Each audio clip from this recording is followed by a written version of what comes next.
Hello everyone, and welcome back to our channel. Today we're diving into a powerful story from the Gospel of Matthew, a story that truly highlights what it means to have faith. We're going to explore the encounter between Jesus and a Roman centurion. This isn't just any story.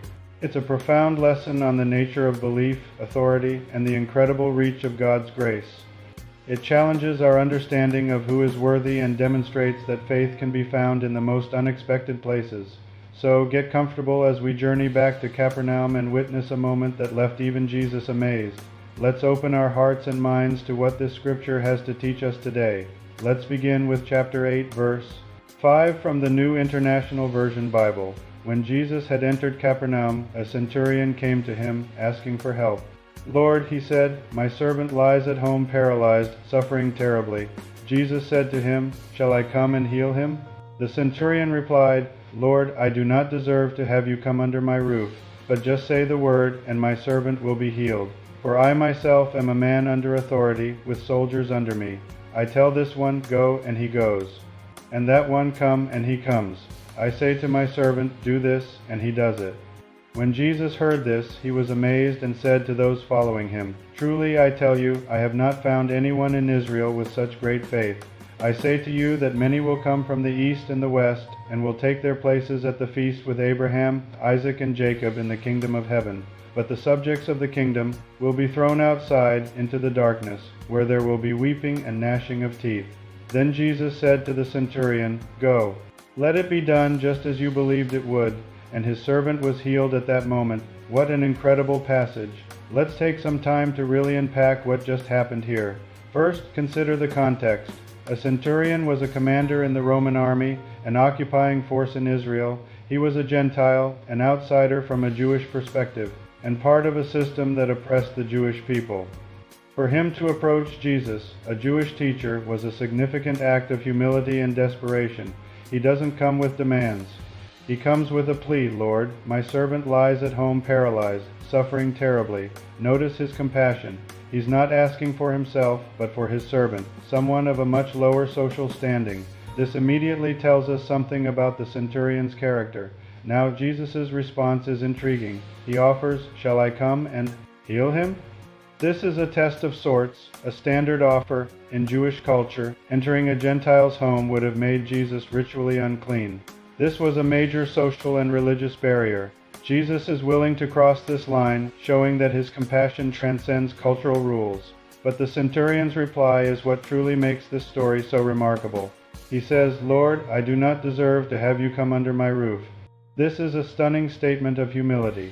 This powerful Roman officer, who could command 100 soldiers, recognizes his own unworthiness before the spiritual authority of Jesus. He understands he's an outsider and doesn't presume to ask Jesus to break religious customs for him. This humility is the foundation of his great faith. Then comes the core of his belief, "But just say the word, and my servant will be healed." He doesn't need a physical presence.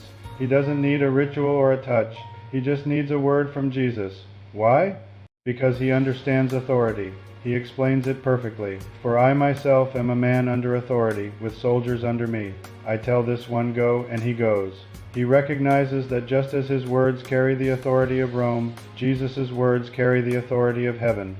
He sees that Jesus has command over sickness and the natural world in the same way he has command over his soldiers. Sickness is just another soldier that must obey the command of its ultimate authority, Jesus Christ. This is an incredible insight. He's not just asking for a miracle. He's acknowledging the very source of Jesus' power.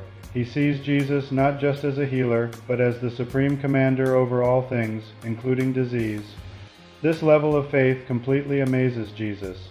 Think about that. The Son of God, who has seen it all, is amazed. He turns to his followers, the people of Israel who should have understood who he was, and says, "Truly, I tell you, I have not found anyone in Israel with such great faith." This is a powerful rebuke and a profound lesson. The people who had the prophecies, the law, and the direct lineage from Abraham were being shown up by an outsider, a Roman soldier. Jesus uses this moment to deliver a prophecy about the future of God's kingdom. He says many will come from the east and the west, meaning Gentiles, non-Jews, from all over the world, will be welcomed into the kingdom of heaven. They will sit down and feast with the patriarchs, Abraham, Isaac, and Jacob. This would have been a shocking statement to his Jewish audience. But he goes even further, warning that some subjects of the kingdom, those who were born into the covenant, who had the heritage but not the faith, will be thrown out.